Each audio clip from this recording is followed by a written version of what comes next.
making plans for Nigel. This boy is electric.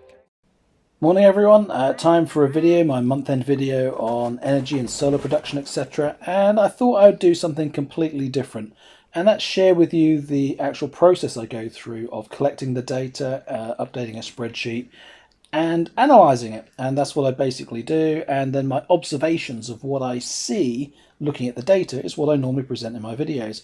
But perhaps I can do it firsthand. Perhaps you don't need to see me on the video. Perhaps seeing the products and the tools and the data will be more interesting to understand what I actually look at and why.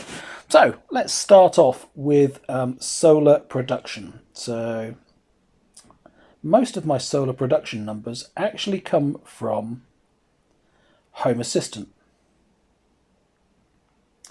And I use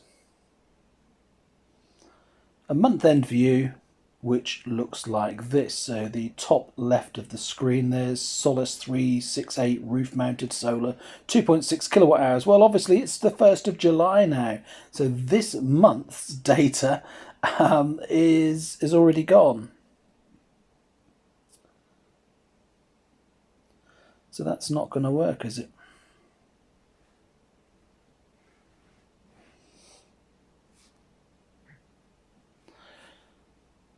So let's start with Solaredge. Load up the Solaredge app and at the same time be ready to input it into my spreadsheet. For the month view, come on, click month. There we go. Last month, 346 kilowatt hours. 346 for Solaredge. That's a 2.4 kilowatt array of solar panels, 2 kilowatt inverter, south facing on my roof. So that's that one. The next one is Solis. I've got 3 Solis inverters, 3 Solis arrays. So I can look at those in one app, which is better than using multiple. So the latest one, that's our garden solar, 2.4 kilowatts. Month, June, 232 kilowatt hours is what we used. And this is a bit of an awful view. It's a bit annoying because it has these parameters and I have to disable all of the parameters. And then I can see the normal view, but it's only when you put it into landscape and enlarge the grid that you can see the day-by-day values for the entire 30 days, which is annoying because for the other inverters, like the 3.68 kilowatt inverter, our oldest one, when we look at the month, it just shows it naturally. 607 kilowatt hours for that one. So that's a 3.9 kilowatt array of solar panels with a 3.68 kilowatt G98 inverter. So 607, that's quite good. I don't think we've had many 600s. In fact, I'm looking at the spreadsheet now, and oh yes, we have. The last couple of months was 623 and 624, but I don't think in June 600 is a common number. It would be interesting to go and have a look and see how good this month really has been compared to other months. So anyway, the one that's missing, we've done the garden one. Let's have a look at this one, which is our gable panels and panels on the garage roof. 2.5 kilowatt inverter. I can't remember how many kilowatts of solar panels there are. 2.9, something like that in total. 268 kilowatt hours. So there's our first 4 numbers, and total together it comes to 1,455 kilowatt hours, which is brilliant. Slightly less than April, slightly less than May, but a brilliant number. I'm very happy with that. But have a look at that data. So 624, 623, 609 for June. So we had slightly less than April and May on the main array, but the east-facing gable panels of the 1.8 kilowatts and the garage panels 1.1 generate 268, higher again. So that's the highest of the year so far. So again, I presume that's because June has been having more east-facing solar. The sun has been rising further in the east and we've been getting more energy. The Solaredge inverter mirrors the Solis 3.9 kilowatt inverter because it's south-facing on the roof in exactly the same positions. So less than April and May, but still a good number of 346. The garden solar, though, very interesting again, that it's reduced again. I commented last month that it's reducing. presumably because the trees have got leaves on. I've got hollyhocks in the garden, and the hollyhocks are getting in the way, adding more shade. So the shade impact on those panels has been getting worse, whereas the east-facing gable panels have been getting better during June. So very interesting. The garden solar panels did better than the gable panels in January, February, March, April. But then May they reduced, and June they reduced again. So I can definitely see a trend now of which arrays are working in which part of the year better. So I find that fascinating, analysing it, looking at it and understanding the value that I've been getting from these different arrays. And the full appreciation of what you're going to generate, when you're going to generate it, and how only occurs when you can actually see the sunshine, see the shade, and see the impact over a period of time, and look at the number differences and understand it.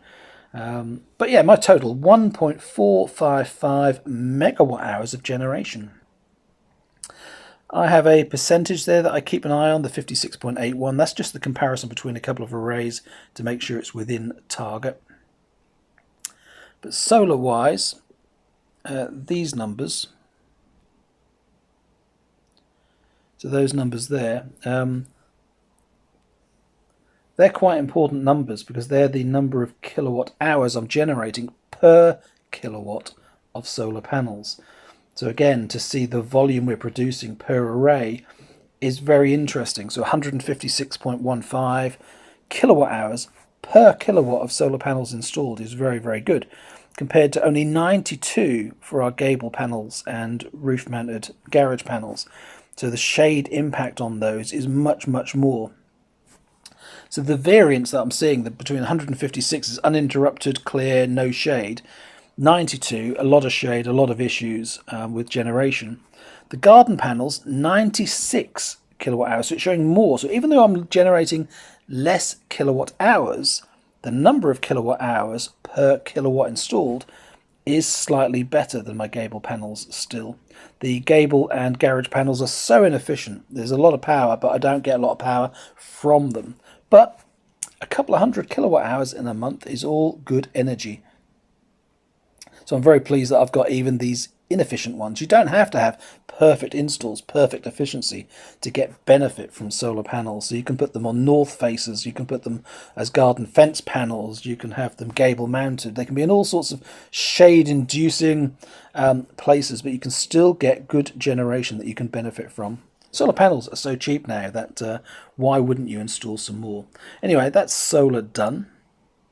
What I do next is go across to a different spreadsheet and I input those numbers, 607, which I've already done in Blue Peter style, 346, 268 and 232, giving, oh, why is that different, 1453. So there's a good example of what I'm doing.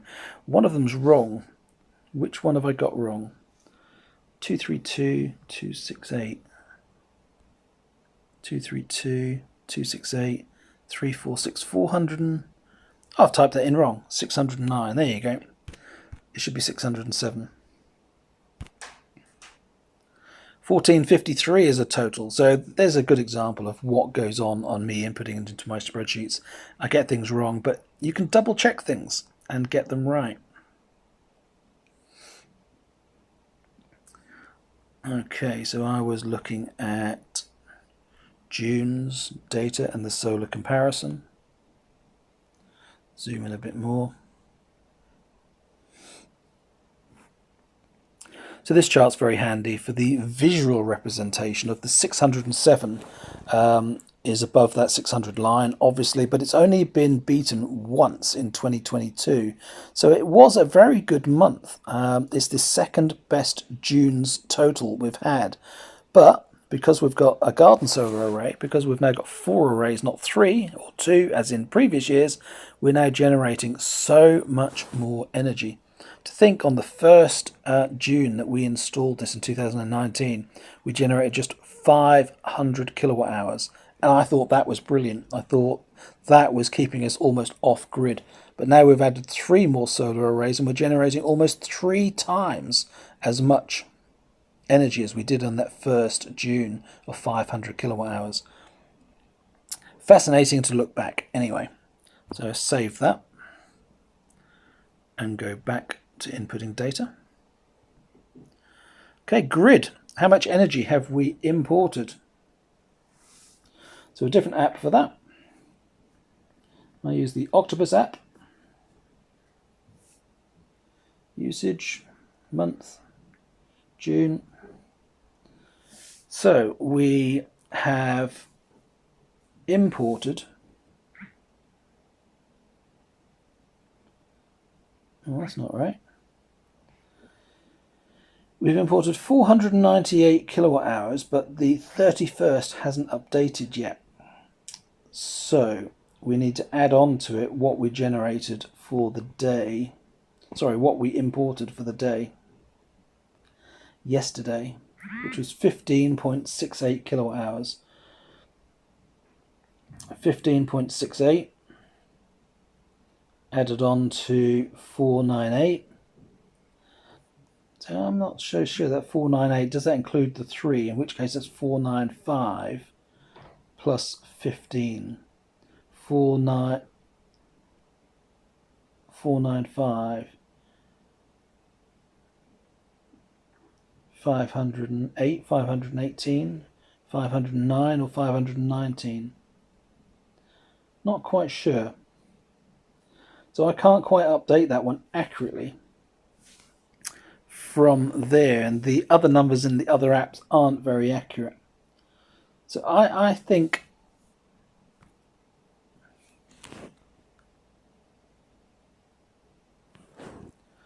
we're going to be generating 500 and see, that says 502. That can't be right.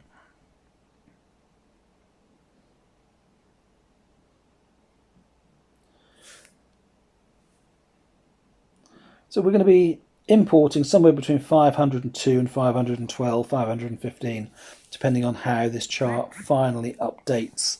What I can do is go over to my daily chart on spreadsheet, and I can add them up manually, because I have all the days manually. 511 according to me.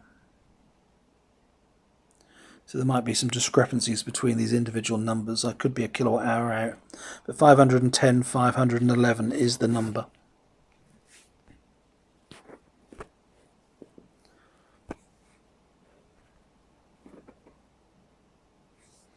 So let's put 511 in.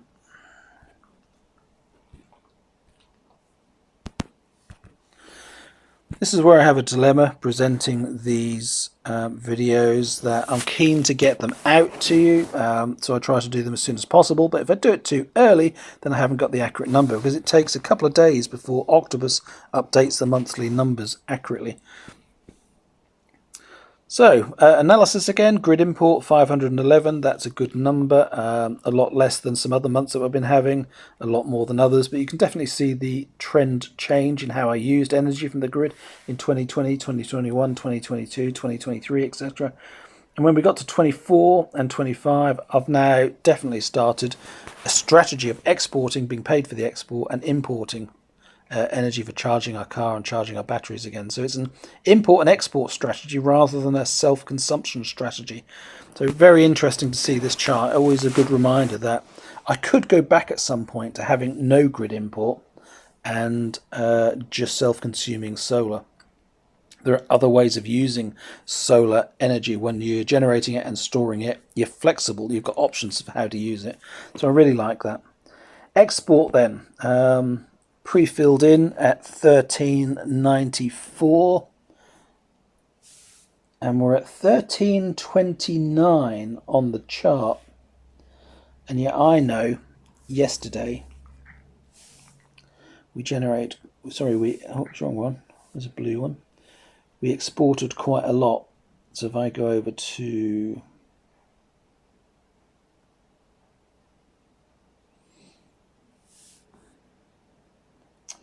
this chart and look at export.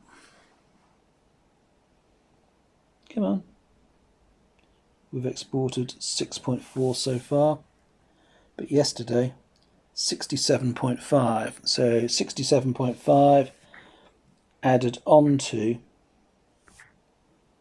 1328, 60, what was it? 67.5. So that's 1895, 96, 1396.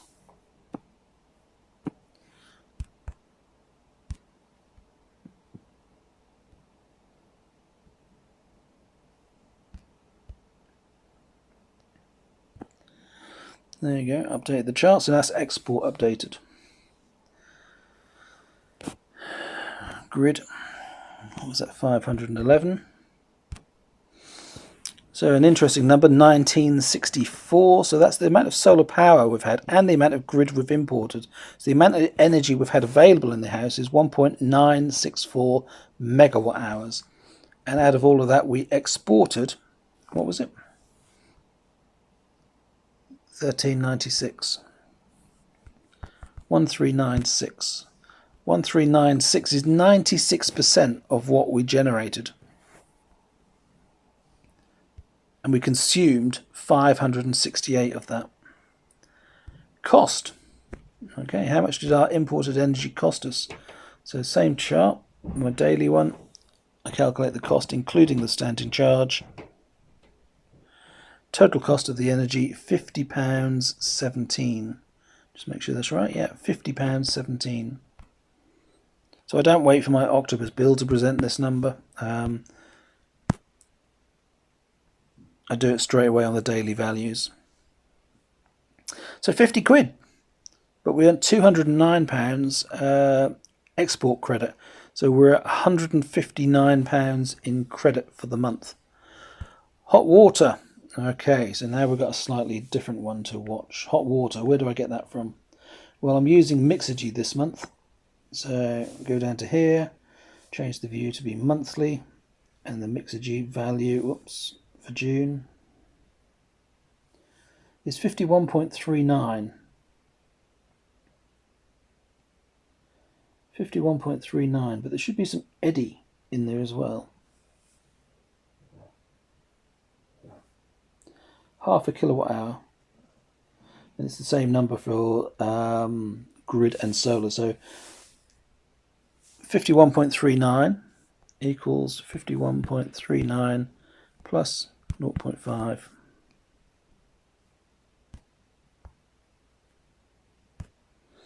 So 51.89 is what we used kilowatt hours to heat our hot water. Slightly more than last month, but we went away on holiday for 4 or 5 days in May, so that could easily explain the difference. Although in May we did 3 cleanse cycles. In June, I think I only did 1. Let's have a quick look at that. So the way I can look at that is cleanse cycles. I want to see how full our hot water is. We're at 12.4% at the moment. Go to the history data, change the timeline for last month, this month.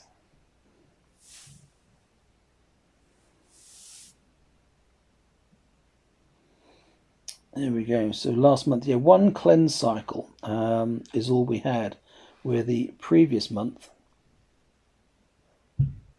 we had 3 cleanse cycles.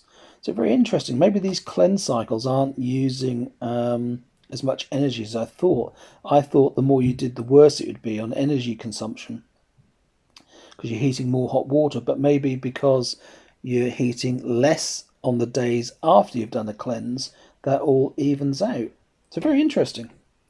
Yeah, only 3 kilowatt hours more in June for heating our hot water, and we only did 1 cleanse cycle. I like that. Good piece of analysis. Another piece of learning.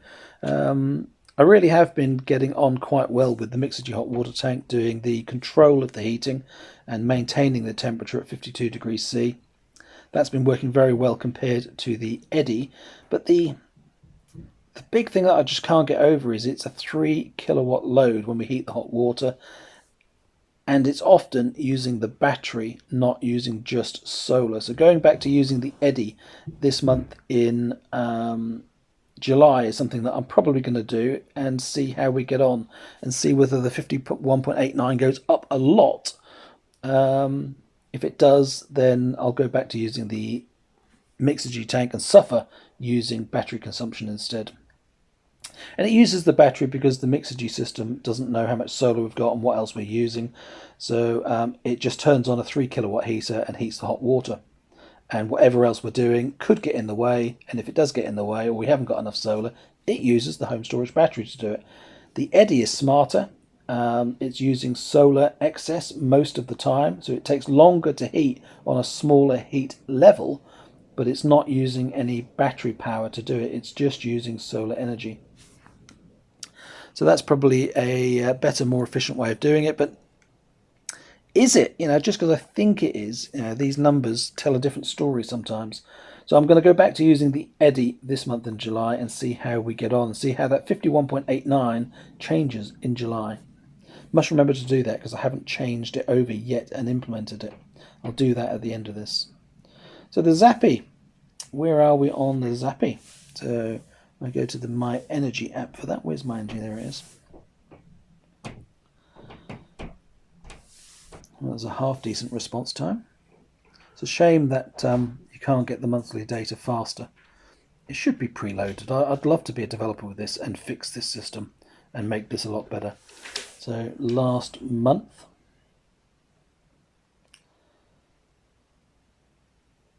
come on. Down the bottom, 212.8. So we put 212.8 kilowatt hours into our 2 EVs. Well, 1 EV now, the Mini's been sold. I only have the one, and the house number 614.5 is how much we've been using in the home. So a lot more in the house in June. Now, basically that's because of air conditioning.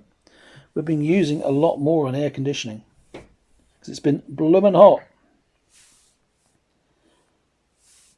So scroll across back to Home Assistant, show you, oh, was it the monthly view? So right down the bottom right hand side, you can see that the temperatures in early June were low, between 15 and 20 degrees during the day and night, but now they've skyrocketed. That the minimum temperature overnight in the houses and outside in the loft is 17, 18 degrees, and the maximum is over 30 degrees. So the temperatures have gone up considerably. The picture at the very bottom right is showing how many watts of solar we're having throughout each day. So it's peaking at 10 kilowatts, just over 10 kilowatts. But on a really sunny, clear day, the very last one on the right-hand side, it's only 8 kilowatts. So very interesting to watch solar and the difference between a cloudy day and a sunny day and how many kilowatt hours we get. I love all the data. Anyway, what did I come over here for? I came over here to look at the monthly view, and we're in June now. Toshiba air conditioning, 109. So 109 kilowatt hours of heating. I add it all down as heating. So very interesting. 149 in March, 143 in April. They were sunny but cold months. 255 in February, 278 in January. I'll move across a bit more, the heat, make it larger. So it's 109 to cool the house when it's really, really hot for a month, versus heating in January and February of 277, 278, 255. So yeah, the cooling is using a lot less energy than heating, is what I'm trying to elaborate to. But very interesting anyway, that May we had hardly any air conditioning. It wasn't very hot at all, uncomfortable enough where we needed air conditioning. So I only turn it on. I don't have it on all the time. I only have it on as and when we need it. Public charging, we didn't do any public charging, so no cost, no kilowatt hours for that. Miles on my Mini, 12,686. We did 98 miles for the month, and that's why I sold the Mini. Look how few miles we've been doing in the Mini. 162. in January, 48 in February, 102 in March, 33 in April, 110 in May, 98 in June, just because I knew I was selling the car. Just don't do the miles, and it doesn't justify having a second car, so I've let the car go. I miss it like mad. It's gone to a good home though, so I'm very, very happy. 9,202 miles in the Kia Soul. Yeah, we did 738 for the month. That's 836 miles in total. And a very rough estimate of the miles per kilowatt hour we got for both cars, 3.9. I don't know why my maths doesn't seem to quite work here. This number just never seems to quite be accurate. So one day I'll look at that and fix that as to why 3.9 miles per kilowatt hour looks wrong. It should be more. Battery in and out. I updated these yesterday, 353 and 287, but it'd be interesting to see whether they've changed, because they were guesses, I think. Battery in. So looking at VRM, this is our Victron battery inverter control. I want to look at last month. Oh, this month. It's easier to do that. I couldn't find it previous month. And I'm looking at battery in. So where does it come in from? It comes in from the grid. So battery in to the battery is 303 kilowatt hours. But also it comes in from solar. So 303 plus 50. 353. So that's correct. Battery out. So we've got battery to the grid and solar to the grid. So I want grid to the grid, 210, and then look at solar.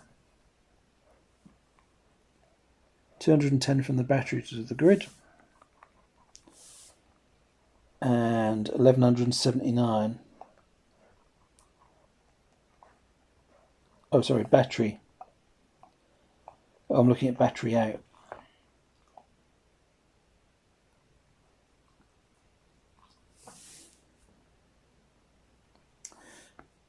Battery out from the battery 77 consumption. So we consume 77. We put 303 out, so that's 380. Oh, I'll get this right. 210 to the grid. 210 to the grid. I'm confusing myself. 210 to the grid, and 77 consumed from the battery. 210, 287. There you go. My number was right.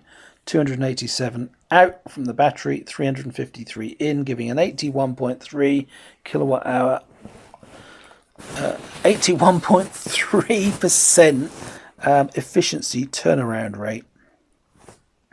So just an indication of the efficiency. It doesn't really matter. I don't care how efficient or inefficient it is. Batteries are just very, very practical for storing energy and using them later. So the cost was £50.17 for the energy we imported. The fit. So I have a fit scheme on my 3.9 kilowatt array. I don't have deemed export on that anymore because I have a smart export guarantee export tariff instead. So this is just the generation part of my fit. And I got one of the last ones that were extremely low on the amount of money they paid you. So in June I earned £31.56 in fit payments. Deemed export would have been, if I'd have kept it, £21.25, and by moving away from deemed export I gained £209.40 in export. So that's a really good example of why, if you're on a fit scheme using deemed export, you really should think about whether it would make sense to give up deemed export on the fit and move across to a smart export guarantee and earn a lot more money. That really has massively changed how we use energy. So because that export is so big, then it cost justifies to export everything and not self-consume it. So that's what's changed our consumption strategy. Octo points, I haven't had any this month. Eddi savings, so the 51 kilowatt hours that we used, I've estimated we've had a saving, because some of that came from solar, etc., and cheap energy, of £9.34. My Zappy savings by using cheap rate energy and solar energy rather than normal rate energy, £38.30 saved.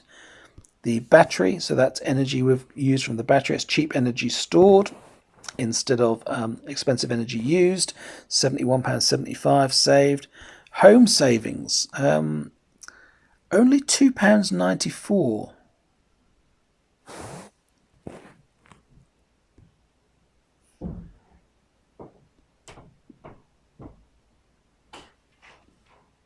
I don't know why that's so low. I'll look at that later. But total savings, 12,760. I guess it's happened before. We had low savings here in March of only £6.84. So for some reason, my calculation is showing that the house savings are not very high this time. Go on, let's have a look at this. What we're doing, so we're adding O and F together. And then we're taking away some other numbers, so O and F.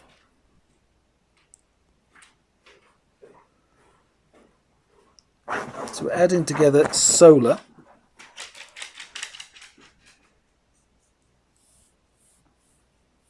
Solar and grid. So we're adding solar and grid together. That gives us the 1964. And then we're taking away what we exported. And then we're taking away hot water, what we consumed. And we're taking away the Zappy, so we can't multiply the savings multiple times. And minus AN 84. Oh, and the battery out again, the savings on battery out. So if we deduct all of those, it gives us a really small number. So this home of 614, most of it is accounted for in the other numbers, so I can't duplicate the savings and add them all up twice. So that's why we're doing it. So our house usage has been very low, in fact, and that's why it's only £2.94 savings. Anyway, there you go. That is all of my spreadsheets done. What I would then go and do is screen print all these pretty pictures and present them all. But what does that tell me for the month?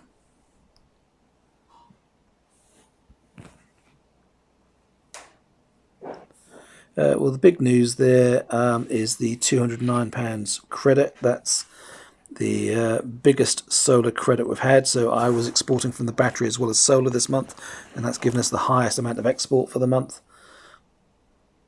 And a nice large-ish credit, which will go down very, very nicely. It was the second best solar month we've seen. The garden solar is continuing to get worse, probably from shade. And as I said, it's because a pheasant keeps sitting on our panels, and we're getting beautiful hollyhocks growing in the garden, giving us some shade.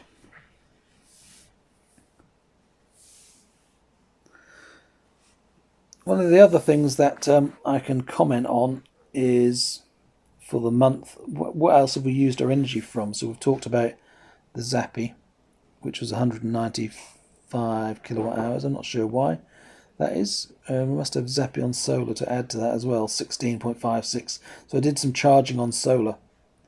The TV only used 20.7 kilowatt hours in total. Hot water 51. Kitchen sockets 52.79. So we did a fair amount of cooking. So kitchen sockets is the washing machine, the refrigerator, the oven, the microwave, one of our hobs, all sorts of things. We have a second main induction hob that used 15 kilowatt hours, so I keep an eye on that. In an ideal world, every socket would be independently monitorable, but I don't want to put a smart electric socket on every single device because some of them are behind cupboards, behind units, and difficult to get to.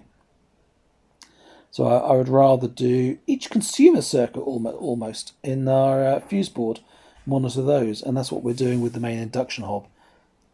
Normally your oven is on a separate electric circuit, and I am monitoring that separately with the same power monitoring device as the Toshiba air conditioning, which is on a separate circuit. The internet hub, so it always seems a lot for an internet hub, 13.5, but I actually run two internet hubs. internet routers. One I treat as a modem coming in, and then another is better at boosting the Wi-Fi signal, so I use a second one. We then have the Home Assistant hub is connected to the same power source, and also the Myenergi hub as well. So all of those devices, all of our little Wi-Fi controlling units are monitored in one place. 13.5 kilowatt hours, good value for money. The Yuka. So yes, we're doing more lawnmower testing, 2 Yuka robot mowers now, and we're using 5.3 kilowatt hours this month to cut the lawn. I have been loving testing these Momotion Yuka mowers.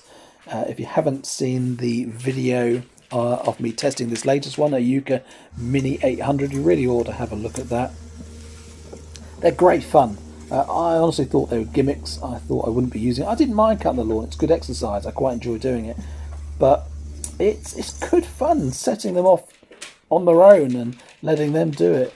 Choosing different routes and different paths. Do you go vertical? Do you go horizontal? Is there an optimal path? The new Mini 800 has a optimum setting. So instead of saying what angle you want the mower to cut the lawn at, you can choose any angle you like. 10, 20, 30, 40, 50 degrees, 60 degrees, anything you like. You can set optimum, and then it works out the least number of turns it's going to do, so that it's quicker at cutting your lawn and using less energy and turning less.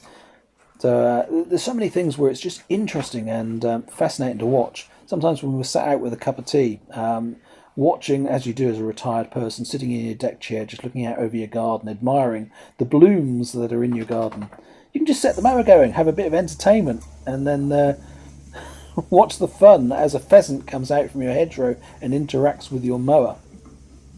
Anyway, it is good fun. I really have enjoyed it. You should take a look at my test videos on the Yuka mowers. I absolutely love them.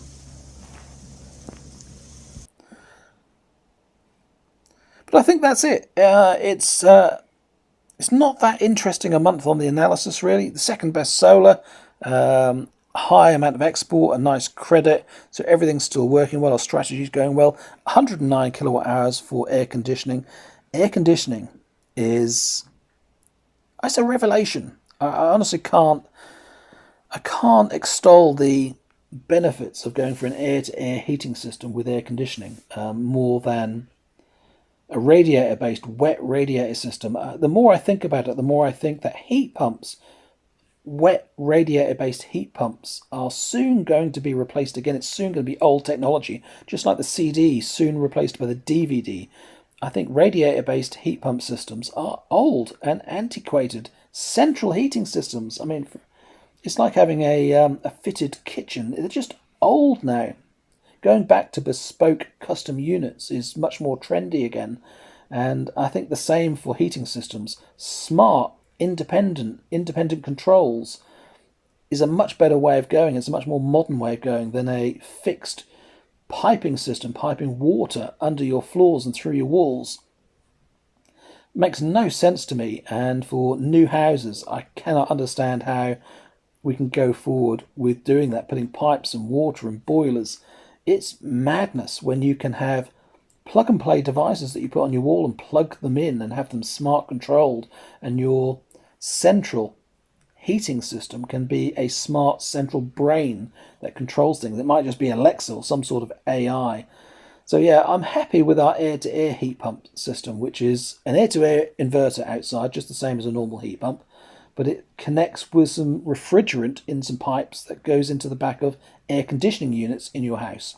So yes, you still have some pipes, and you have this refrigerant going through them rather than liquid water, but there's less pipes, and you only put the units in the rooms that you want to heat or cool. So I just prefer that way of doing it, and the mixture of fixed independent radiators, sealed radiators, not on a system, so towel rails basically, and then also infrared heaters in some rooms. The mixture of the devices, the hybrid heating that we have, all centrally controlled to manage how we want our house to be heated, and each independent room to be heated differently. But the air conditioning, cooling in the summer, is fantastic. The filtered air just feels nicer, the fresh, I wouldn't say breeze because it's not blowing a lot, but the fresh movement of the air makes the house feel fresher and more normal and more healthy.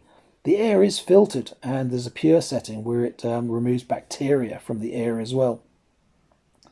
So it just seems more advanced, more modern than a heat pump radiator based system. So we absolutely love our air-to-air heating system. We use a Toshiba based system, but there are Mitsubishi, Samsung, Panasonic. Panasonic don't seem to get the same sort of best reviews I'm hearing, but there's here. There's all sorts of different makes and models for installing these, and the technology is improving all the time. So if you're thinking about moving to an electric heating system, don't automatically just go for what everyone else is going for, a radiator-based central heated system with a heat pump. I think that's going to end up being replaced and looking old. A smart hybrid system using heaters that suit the room and suit your use of the rooms is probably a better way to go. That's what I'm experiencing, and the fact that we get air conditioning of it for free is fantastic. The downside of the sort of heating system that I've got is if you were selling the house and in the description of the house, the estate agent would say there is no heating system, there is no central heating system as they would explain it traditionally. So you have to have a deeper understanding of what you actually have here to understand how it heats and how it works. So it doesn't sound as modern, but it actually is. What we have is a separate system, independent units, is a hybrid system of heating, and it's all centrally controlled by an electronic brain. That's mine in-home assistant. Anyway, there you go. Thanks for listening. Thanks for listening to this very odd way of presenting my monthly stats. And right at the moment, it is the 1st of July. We're generating 6 kilowatts of solar right now. My battery is at 77% charge. I discharged a lot of it last night. It didn't fully charge. Air conditioning is using 398 watts at the moment. The kitchen, that's the fridge that's on, is using 72 watts. The hob is on standby, 2.6 watts. And it's gone 9:30. It's 11's time. So I'll say goodbye now and wish you well for the day. I hope you've got air conditioning and are keeping cool, because it is really, really hot out there. Before I did this, we just walked the dogs. And yeah, I came back drenched with sweat because it is nasty and hot already out there. Take care. See you again soon for more videos. Bye for now.